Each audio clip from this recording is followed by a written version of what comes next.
Hello everyone, I'm Freaky and welcome to the video. My friends, when it comes to the left, or the woke mob, they go on saying that we want to see more POCs in media. We want to see more diversity in media. We can't get enough of POCs in media. Now, what I find funny about this is for a few reasons. Number one, they clearly haven't seen any past media. Otherwise, they would have known that there are POCs in media. And number two, it doesn't matter what the character looks like. You can relate to any sort of character, regardless of skin color or ethnicity. I mean, for example, you can be white and look up to a black character.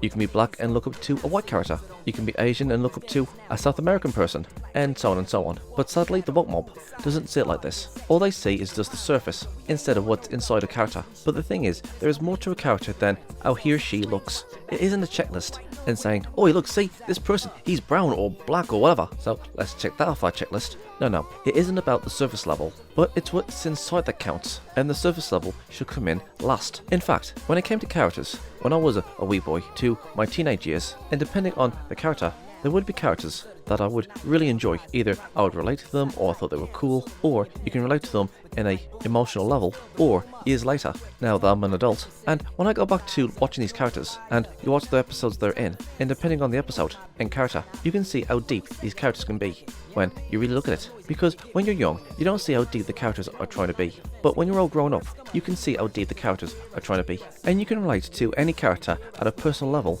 either if you're young or old, regardless of what that character looks like. And also, the wokies also believes in race swapping and putting in forced diversity, again, for the checklist. And we've seen tons of this in the past couple of years, like in Lord of the Rings, The Rings of Power, when Lord of the Rings was supposed to be a take on Anglo-Saxon, Celtic and European folklores, where the majority of people was white back in the time when these books was made. But now since The Rings of Power came out, the left says, oh, you have to have a POC in these movies. And it's the same with The Witcher, you know, the game series, where it took on the Polish folklores and other European folklores. And what do? They make a live action series of it, and it becomes woke.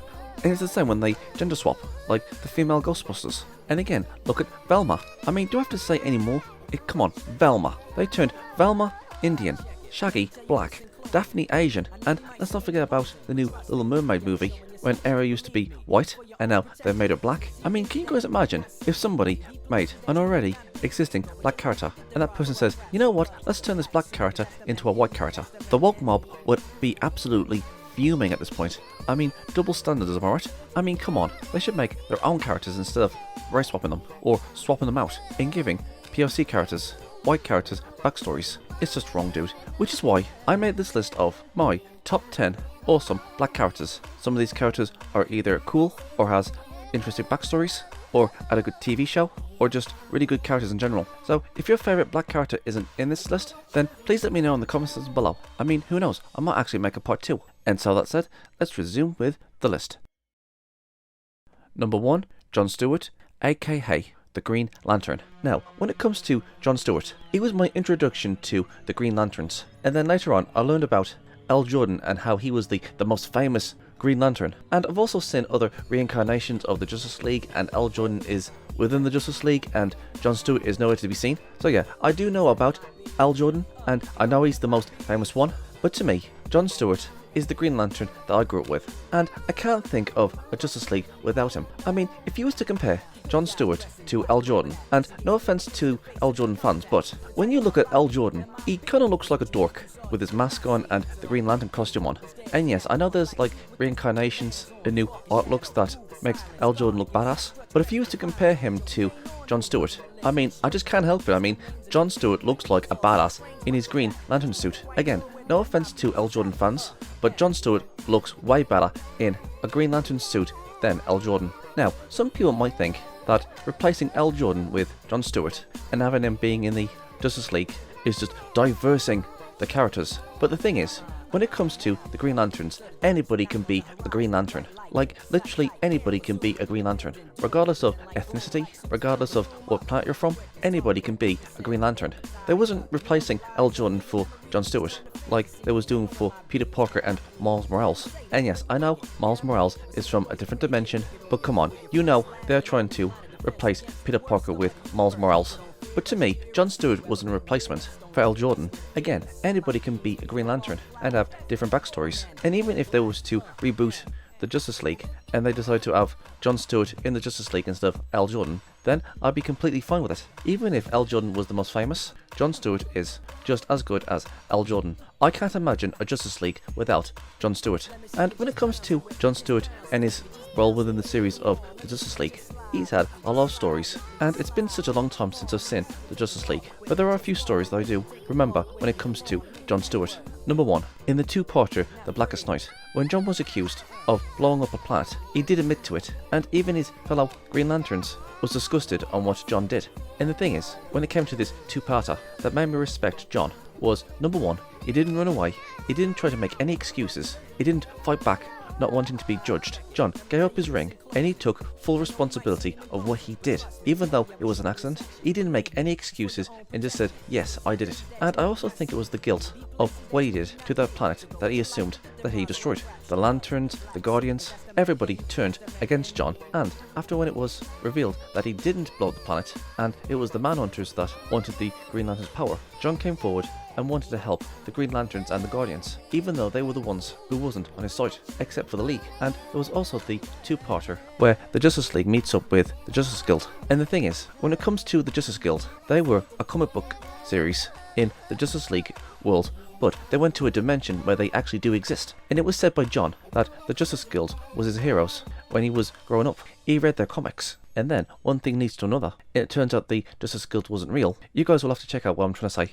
within the movie Legends. And after their death and the League got home, John was mourning the loss of the Justice Guild. And you know what? You can relate to this. When someone you admire dies, you just feel so sad that they're just gone. And there was also the Christmas episode where Hawkgirl and John was spending Christmas together. I mean, come on, that was a great episode, especially when John and Hawkgirl was together. And there was also the episode where she seemingly betrays the League and breaks John's heart because she was engaged to this other guy, and one thing leads to another. And the thing is, when it came to John, he really did love Hawkgirl, and she broke his heart, and then she leaves, and then John's in this three-way love triangle with another character named Vixen. And when everybody was giving Hawkgirl a bad time because she was a Thanagarian, John actually stood up for her, and he told the press that Shahira wasn't kicked out of the League. And then later on, there was the episode when he found out about that he and Hawkgirl was together in a previous life. And then there was another episode where they went into the future, and John finds out that he has a son with Hawkgirl, and this leaves John conflicted, not knowing what to do. And in a later episode,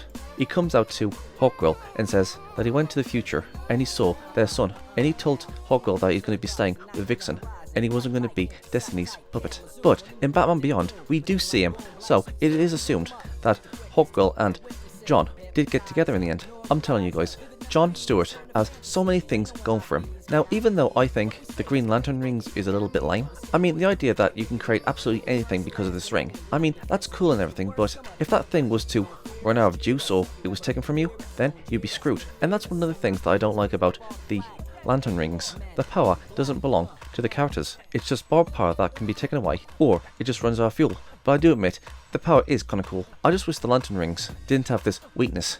But saying that, John Stewart is interesting, humble, responsible, relatable, enjoyable to watch. He's got good drama with Vixen and Hawkgirl. He looks badass in the Green Lantern suit. For me, I just absolutely love John Stewart.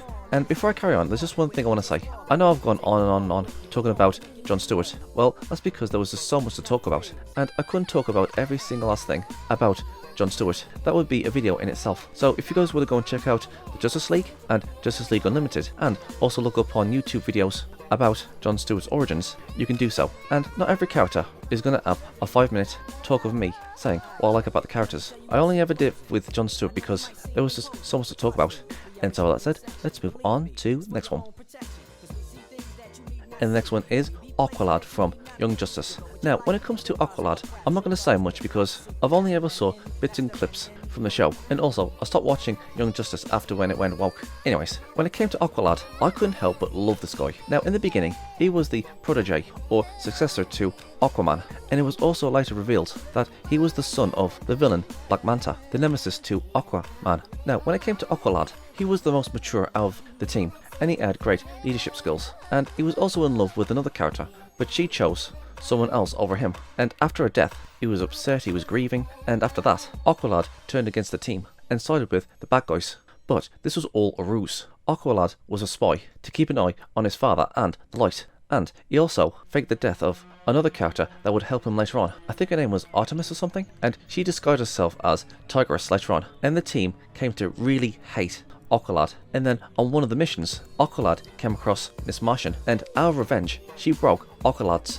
mind. But she saw that Aqualad was actually undercover, and then later on they got out of there, and then sometime later Artemis's mother and father wanted revenge on Aqualad, but then it was all sorted out saying that, oh, it was all a ruse, she's still alive, blah blah blah. And then one thing leads to another. Aqualad sends his father to prison, and yeah, there you go. Now, what I love about Aqualad is, number one, he experiences heartbreak and loss, and you know what, we can all relate to that. And number two, he puts his ass on the line from both sides, because it's assumed that the team thought that Aqualad betrayed them, and if the villains found out that he was a traitor to them, they would kill him. So he had to be careful on both sides. This was a mission that was given to him by Nightwing, and nobody, except for a few people, knew what Aqualad was doing. And you know what? He was freaking awesome. And you know what? This guy has leadership skills. And you know what? He looks like a leader. He looks like one of those characters that you can't help but respect and would follow. I mean, heck, he even put down the Teen Titans Go, telling them that they're not serious enough. And you know what? That gets more points for him. Aqualad is cool. He's got great leadership skills. He put himself in danger by infiltrating the light and making the team think that he killed one of their members, and he took down his own father. For me, I just got so much respect for Aqualad. I mean, yeah, he was against Batman in the Injustice series, but we're talking about this timeline's Aqualad. Cool, competent, great leadership skills, putting his life on the line, doing what needs to be done. I mean, if Aqualad was the leader of the Teen Titans instead of Robin, then I wouldn't have any problems with it. I just love this guy so much. Now, I would say go and watch Young Justice, but sadly it's gone woke, so only watch the first and second season. It's the third and fourth season when they went woke. And so that said, let's move on to the next one. And the next one is Fillmore from Disney's Fillmore. And when it comes to Fillmore, he is the A. Arnold of Disney. You know A. Arnold, the kid with the football head. And what I mean by this is, Fillmore almost feels like an adult in a kid's body. He feels very mature for his age. That's what I mean. But that wasn't always the case, because before the series began, Fillmore was a troublemaker in his school. Like, he was a bad kid, until one day, a safety patrol officer at his school gave him a chance to redeem himself, either out of detention or help him on a case. And so he helped this guy on a case, and he changed his life around, and he became a safety patrol officer. Now, when it comes to Fillmore the series, Fillmore is basically about a kid with the same name, who is kind of sort of the school's version of the police. The series has this sort of Law and Order, CSI sort of feel to it, where they investigate crimes within their school. And I'm not gonna lie, when I was watching this series, I found it very, very enjoyable, so I highly recommend it. Anyways, when it comes to the actual character Fillmore, like I said, he has this sort of like A. Arnold feel to him, and he's always trying to do the right thing, and he's always giving lessons to those who are straight from the path. I mean, yeah, there's going to be some bad guys within the series, but there's also kids in this movie who do bad things for a greater cause, something that they want to do that they think is the right thing, and things that they do for the greater good, you know, that sort of stuff. And Fillmore always tries to talk them out of it, or make them see there's a different way. He wants to give people a second chance like he was given a second chance. And there's also times when Fillmore is wrong, in certain cases, like he thinks that the culprit is somebody else, but that person was actually innocent. And I don't mean it in that, oh, all the clues point to him, sort of way, but more of a, I have a beef with somebody, and I'm pretty sure it's him. Why? Even Fillmore learns lessons in the end. And also, Fillmore isn't no simp. Like, there was this one episode where this girl cooked him this chicken, and he finds out that she was the one who did this crime. And she tried to plead with him, saying, oh, I care about you, blah blah blah. And Fillmore backed off and says, listen, I'm not going down like that. Oh, and also, that chicken was dry. Real dry. And in some ways, he is kind of cool. And Fillmore never gives up. So basically, Fillmore is a kid that changes his life around and brings in the bad kids, hoping they can change their lives around. And like I said, he is the A. Arnold of Disney. And sadly, this series only ever had 2 seasons. And I think it had around 26 episodes. And you know what? It was a shame. The mysteries were fun, the chase scenes were fun, Fillmore's fantastic, including his friend Ingrid. The characters are good. It's an all-about great series. So I highly recommend you guys go and watch Fillmore. And Fillmore himself is a great character. And so that said, let's resume to the next one. And the next one is Apollo Creed from the Rocky movies. Now, I just want to say something. I haven't seen Rocky 1. I've only ever seen Rocky 2, 3, 4, and 5. I really should get around to watching that. Anyways, what I like about Apollo Creed is, he went from an antagonist to a trainer to a friend to Rocky. Now, in the beginning, when it came to Apollo Creed, he was the champion of the world, and he wanted to give Rocky a chance. And of course, he lost. Apollo, I mean. And Apollo was very, very angry that he lost, saying, oh, it was a fluke, it was a fluke. And then, Apollo fought Rocky again, and again he lost. But this time, instead of being angry about it, Apollo actually submitted defeat and congratulated Rocky. Well, that's why I saw it. And when it came to Rocky 3, he makes a big appearance again, and this time he's out to help Rocky. He trained Rocky so he can beat Clubber Lang. So he went from antagonist to training Rocky, and when they started training, Rocky was just not into it because he was scared. But once Rocky got over his insecurities, he took his training much more serious, and before Rocky's fight, he gave him advice, and he even gave him, or lent him, his boxer short things. And Apollo kept on pushing and pushing Rocky, you can do it, telling him, I are the tiger, I are the tiger. And then after when Rocky won his fight against Clubber Lang, both Apollo and Rocky had a match together at the end of the movie. So they went from antagonist to protagonist, from trainer to pupil to friends at the end of the movie. And when it came to the fourth movie, Apollo was facing off against Drago, and no matter what, Apollo wanted to beat Drago, but Drago gave Apollo such a beating, and Rocky even said, come on, you have to stop, and Apollo went, no matter what, I want to continue. And when he went for his final round, well, he died like a freaking champ. Even when he was at death's door, he refused to give up, and that's basically it. For me, I just love his journey. I mean, yeah, I played the game, and I saw his beginning, sort of, all the way to his demise. And you know what? He was fantastic. He wasn't just some character that was the bad guy and he wants revenge. Apollo had a lot of pride, and he just wanted to fight Rocky again. And after Rocky 2, Apollo gave it his all, and he admitted defeat gracefully. So he was a good sport. And at number 3, he was the best coach that Rocky has ever had. And my god, that training montage in Rocky 3 was so freaking awesome. And Apollo giving Rocky advice on how to beat Clubber Lang, brilliant. And the friendship between Apollo and Rocky, it was just so heartwarming. All I'm trying to say is, even though Rocky is the main protagonist and is the main focus, I also like Apollo Creed's journey too. Like, I love everything about him. Rocky isn't the only one who was inspirational within his movie, but Apollo Creed too. I mean, come on, he was the ultimate trainer for Rocky. This was when Rocky truly surpassed Apollo Creed, and Apollo wanted that for Rocky. To me, Apollo Creed was just as good as Rocky. Fantastic character, absolutely love him. And so, let's move on to the next one.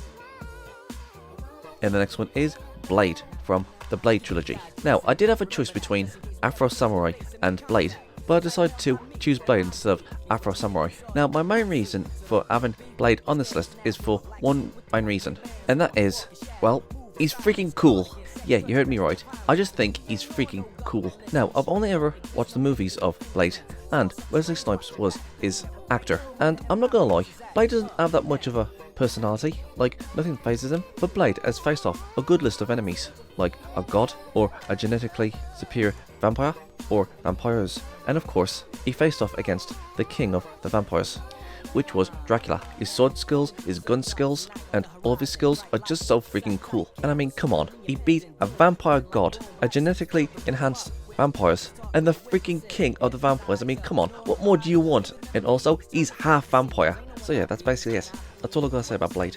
And so, let's resume to the next one. And the next one is Spawn from Hellspawn, aka Al Simmons. Now, when it comes to Spawn, I've only ever seen a few episodes there and there of the series, and there's also the comic series, and I've seen a few videos there and there about Spawn, you know, his origins, his powers, and all that stuff. And from what I've gathered, he is a pretty damn decent character. And not only that, he's also one of the most powerful characters in fiction. He beat both God and Satan, and he became the most powerful being in the universe, and recreated creation or Earth or something. He's kind of like Venom in a way. He has cool weapons, he has his cloak thing that lets him do almost anything, either turn into weapons or he turns into other people, you know, stuff like that. So yeah, he is one of the most powerful characters in all of fiction. I mean, heck, for all I know, he could most likely beat most versions of Superman if he wanted to. And the sad part of his story is that when he went to hell, he made a deal with the devil that he would lead hell's army, but only if he gets to see his wife again. But he sends Spawn into the future, about 5 years or something, and he finds out that his wife remarried, had a kid with his best friend. But even after that, he swore to protect his ex-wife and her family. Well, that's what I gathered anyways. Like I said, I've only ever seen videos on YouTube about Spawn, and I did see a few episodes back in the day, and that's all the information that I know about Spawn. But come on, you guys have to admit that him being the most powerful character, or one of the most powerful characters in fiction, does land him up there with the big boys like Dark Snyder or Superman or Goku. I mean, it would be really hard to beat Hellspawn in a fight. And I know Hellspawn had a live action movie, he has a comic book series, he has an animated series. To be honest, I really do wish they did continue the series. But hey, what can you do? Again, you can go and read the comics, you can go and watch the series, watch the movie. And the series, from what I've seen, does have some really good moments in them. So yeah, Hellspawn is definitely a series you should go and check out. And don't forget to check out the origins of Hellspawn, aka Al Simon. And so with that said, let's move on to the next one. And the next one is Virgil Hawkins, aka Static Shock. Now, this series has a lot, and I mean a lot of great things about it. Number one, the crossovers, like Shaq, Batman, the Justice League, Batman Beyond. He meets a future version of himself. I'm telling you, man, it was just nuts seeing Static with the Justice League. And also, not to mention, this series also had this like lesson of the week sort of thing going on, like gun violence, bullying, and of course, racism. But unlike the forced racism, where if you're a racist, there's no hope for you. You are a very bad person if you are racist. But in the episode where it did have racism, it was a really good, thought out episode. And basically, it's about a character named Virgil Hawkins, and he has these powers of static electricity, and he uses these powers to fight crimes. And I did watch this series. I did watch most of them, and I'm telling you guys, this series is really good. And when it comes to superheroes, Static and Jon Stewart is in a toy. I mean, yeah, Static has his own show, but I just love Jon Stewart. I mean, heck, Jon Stewart meets up with Static a few times. In fact, I think it was part of the Justice League universe. Virgil's a good kid. He has a good sister, he has a great father. He has a best friend called Richie, and Richie becomes Static's sidekick called Gia. He's just that typical hero that you would see on Saturday morning, like Batman, Superman, the Justice League, Teen Titans, etc, etc. And you know what? It's an absolute shame that they didn't bring this series back. I mean, if they did, it'd probably be woke. My favourite episodes is definitely the episodes where they talk about controversial stuff like racism, gun control, bullying, etc, etc. That also includes crossovers with the Justice League, Batman, Batman Beyond, and I believe it had around 52 episodes, so I highly recommend it. And Virgil is definitely somebody that you can look up to. He's a little bit of a nerd, but at the same time he's cool, and he's got a good heart. And come on, electric powers, I mean come on, who doesn't like that? But sometimes he gets things wrong, sometimes he can get angry, so Virgil is a very relatable character, and his father's freaking awesome. So yeah, Static Shock's cool, the series was fantastic, Virgil's relatable, it had crossovers, brilliant series, I highly recommend it. And so with that said, let's move on to the next one. And the next one is Cyborg from the Teen Titans. Now, when I think of Teen Titans, I think of Raven, Beast Boy, Starfire, Robin, and of course, the big man himself, Cyborg. To me, Cyborg will always be a Teen Titan. And yes, I know he's been in the Justice League a few times before, like he's the tech wizard of the Justice League, but I don't know, man. The Teen Titans don't feel like the Teen Titans unless it's got Cyborg in it, especially the Teen Titans that I grew up with. And no, I'm not talking about Teen Titans Go, but the Teen Titans that I grew up with, like the one you can see on your screen now. And when it comes to Cyborg, he too can be a very relatable character, but I think one of his magnum opus when it comes to one of his best episodes is when he had to fight another robot. Well, basically, in this episode that I'm talking about, Cyborg's robot parts can only go so far when it comes to strength. Like, he gives 100% every single time, and his robot parts can only go so far. And when he was fighting this other robot, he lost against him, and Cyborg doesn't believe that he can actually beat this guy. But then, he has a conversation with himself saying that, yes, your robot parts does have a limit, but you're also part human as well. And basically, Cyborg not only used his robot parts, but he also used his human parts as well, to push him beyond his limits. And the moral of the story is, if you put your mind to something, there is no limit of what you can do. And you know what? That was a good episode. And there was also his saga with Brother Blood. Like, nearly all the Titans had their own sagas. You had Beast Boy and his arch nemesis, the Brotherhood of Evil. You had Robin and Slate. You had Raven and Trigon. And of course, you had Cyborg and Brother Blood. And sadly, we didn't have a saga specifically for Starfire. But anyways, Cyborg is determined, strong, smart, and he can hack almost anything. He basically almost knows all the passwords and all the data that's on the internet. And also, he can create things as well. So he isn't just a hacker, he's a creator as well. So he's powerful, he creates things, and he's an awesome hacker. And his catchphrase is Booyah. Cyborg is definitely an interesting character. Some people will say that he's good as if he was in the Justice League. But again, it will always be a Teen Titan. But if they want to add him in the Justice League, I say go for it. But they have to make it worth it if he's going to go into the Justice League. Like, make him 10 times cooler than he was in the Teen Titans. I mean, yeah, he did side with Superman in Injustice, but hey, we're talking about Teen Titans here. But I do not recommend Teen Titans Go, I really don't.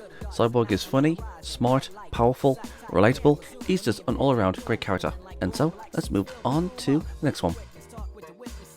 And the next one is Uncle Phil from The Fresh Prince of Bel-Air. Now, when it comes to Uncle Phil, there are loads of things going for him. He's not an action hero, He isn't a super genius. He doesn't have any special powers. He isn't a boxer or have any athletic skills. He has none of that. Philip Banks from The Fresh Prince of Bel-Air has loads of good qualities to him. He's a good husband, he's a good father, and he has a good job. I think he went from a lawyer to a judge, I think, and he lives in a nice house. And he isn't a snob about it either. But those aren't the only things that makes Uncle Phil a likeable character. But it's the lessons that we learn from Uncle Phil. Even though he is a loving father to his kids and, well, he's firm when he needs to be and soft when he needs to be.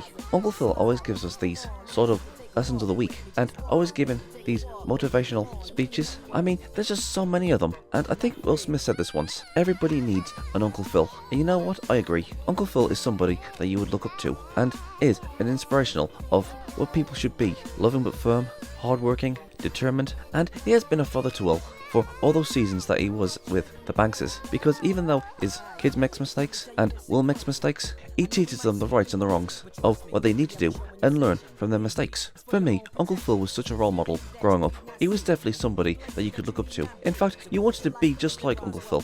He wasn't a superhero, he didn't have any superpowers, he wasn't cool in a traditional sense. He was just this wise father figure that anybody can take lessons from. I mean, come on, you guys can't tell me that you didn't look up to Uncle Phil when Fresh Prince of Bel-Air was airing on TV. And also, he is funny. He is a very funny character. So yeah, Uncle Phil does have a lot of things going for him. I mean, heck, there's even times when Uncle Phil has to learn a few lessons as well. So he isn't perfect, but it's nice to know that Uncle Phil can learn a few things too. So yeah, Uncle Phil is a very, very positive role model that anybody can look up to. And I highly recommend you guys go and check out The Fresh Prince of Bel-Air. It aired in 1990 and it had 6 seasons. Awesome series. Awesome character. Now, I know what some people are going to say. They're going to say, oh, but Freaky, what about Will from Fresh Prince of Bel-Air? Shouldn't he have been here instead of Uncle Phil? Well, the thing is, when it comes to Uncle Phil, he was the role model and somebody that you can look up to. And Will was the troublemaker that over time matured. And even though Will is also a great character, he does deserve a place on this list. And in a sense, he is. Which leads me on to the last one.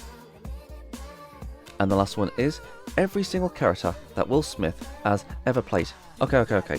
Say what you want about Will Smith. In recent times, we find out that he has gone woke. And we all know about that 2018 YouTube Rewind. And we know all about what he did to Chris Rock. In recent times, Will Smith has gone downhill. But saying that, the characters he plays in his series and movies are just so freaking awesome. You've got Will from Fresh Prince of Bel-Air. And Will has been through a lot of stuff within his series. And he's a good kid, really. And he learns new things, and he learns from his mistakes. So he is an awesome character. You've got Hancock, who was, at the beginning of the film, was a total bum. And he went from a bum to a superhero, where everybody respected him in the end. You've got Mike from Bad Boys. And I'll just say this. Mike from Bad Boys is so freaking cool. And he's a badass. And he's funny. And he's always shooting the bad guys. There's Itch, where he helps lonely men find love. And there's also Men in Black. I mean, come on. He's a secret agent fighting against aliens. There was also Independence Day, where again he's also fighting aliens. There was I Am Legend, I, Robot. There was Wild West. I mean, heck, even Shark Tale. And yes, I know, Shark Tale is a terrible movie, but give the main character some credit that he came clean of what he did in the end. Will Smith has done some really great roles in his time, even if he has done some really terrible movies like Shark Tale. But most of the characters that he did was either brave, smart, was a badass, learned from his mistakes, etc. Will Smith had so many great inspirational roles. Even 1 or 2 of them was based on a true story, like The Pursuit of Happiness. From what I've seen, that looks like a good movie. Yeah, I know this isn't being specific for a specific character, but if you was to look at Will Smith's filmography, nearly all the characters that he has been badasses, relatable, funny, you felt sorry for him, and so on and so on. And also, back in the day, I kinda sorta looked up to Will Smith, because to me, he was just so cool. There was a time when he ruled the world. Most of his roles were some people that you would look up to, and respect, and find relatable. And even though he's going downhill in modern times, I will never forget how much of an impression that he left on me. I mean, come on, he was the Prince of Cool back in the day. I mean, Will Smith was everything that I've always wanted to be. Cool, confident, handsome, and I think all that came from the roles he played. I mean, I don't know what he's like in real life, but his roles left an impression on me. I mean, sometimes they kind of feel like the same character. Almost the same character. Something similar to Jim Carrey, where he's always over-exaggerated in his roles. But in this case, Will Smith was always cool in his roles, especially in his early works. So yeah, I really do respect his roles in his movies and his series. But if you guys want a top 5, well, here it is. Will Smith from The Fresh Prince of Bel-Air, Agent J from Men in Black, Stephen Hiller from Independence Day, John Hancock from Hancock, Mike from Bad Boys. And yes, I know he's been in better roles, but these are the movies that I remember him by. For me, they were awesome roles. He was a bad boy, alien fighting superhero that was charming. I will always remember how cool he was in those roles. I mean, come on, Will Smith was the Prince of Cool back in the day, and I'll always remember the roles that he played that inspired me, especially the Fresh Prince of Bel-Air. So, you guys are probably thinking that this is the end of the video, right? Well, I do want to add one more character to this roster, and no, it's not a top 11, but instead, this character will be at number 0. So it'll be 0, 1, 2, 3, 4, 5, 6, 7, 8, 10, you know. And so, here we go. And the final character is Cobra Bubbles from Lilo and Stitch. Now, some people might think that this guy is a bad guy because he wants to take Lilo away from Nani. Well, basically, Cobra Bubbles is a social worker, and he's making sure that Nani, Lilo's sister, is taking care of Lilo. And the thing is, he isn't the bad guy. He's not trying to gain riches, or he has a prejudice, or any of that stereotypical stuff that we see in media. He's just a guy that's doing his job. In fact, he wants Nina and Lilo to be happy. He wants them to be together. He doesn't want to take Lilo away. In fact, I think he actually might care about kids as well. I think he wants kids to be safe and happy. He wants kids to have a happy, safe environment for them to live. And he can see that Nani is trying.